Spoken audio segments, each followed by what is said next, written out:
আসসালামু আলাইকুম। চাকরি পরীক্ষা বা বিভিন্ন অ্যাডমিশন যুদ্ধে নিজেকে এগিয়ে রাখতে হলে অবশ্যই অন্যদের থেকে টেকনিক ওয়াইজ এবং অন্যান্যভাবে নিজেকে আগিয়ে না রাখলে তুমি অনেক পিছিয়ে পড়বে। সো এরই ধারাবাহিকতায় আমাদের স্টাডি উইথ আশরাফুল পেজের পক্ষ থেকে তোমাদের ধারাবাহিক যে ক্লাসগুলা এটাতে তোমরা অ্যাটেন্ড করবা। ইনশাল্লাহ তোমাদের বাংলাকে আরও সহজ করে নিব আমরা। দেখি আজকের ধারাবাহিক কোশ্চেনের হচ্ছে বাংলা বর্ণমালায় অর্ধমাত্রা বিশিষ্ট বর্ণ কয়টা? অর্ধমাত্রা। তোমরা ভুল করো প্রশ্ন পড়ার সময়, সো প্রশ্নটা একটু ভালোভাবে পড়বা, যেহেতু অর্ধমাত্রা বলছে।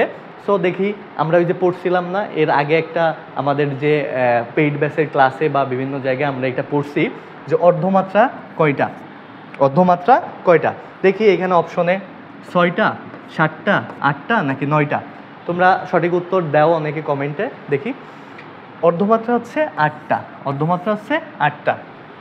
অর্ধমাত্রা ছাড়াও খুবই গুরুত্বপূর্ণ আর দুইটা আছে, পূর্ণমাত্রা এবং মাত্রাহীন। এই দুটা জিনিস তোমাদের জানতে হবে। দেখি আমরা একটু মনে রাখার জন্য আমরা একটা ছোট্ট ছক বা সংখ্যা মনে রাখি, 10 পূর্ণ 8/32।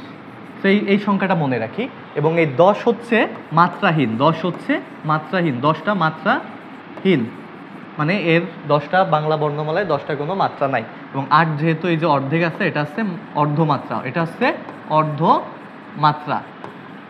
আর 32 হচ্ছে পূর্ণমাত্রা। সো এই তিনটা সংখ্যা তোমরা সবসময় মনে রাখবা, আশা করি ভুল হবে না। সকলের জন্য দোয়া রইল। আসসালামু আলাইকুম।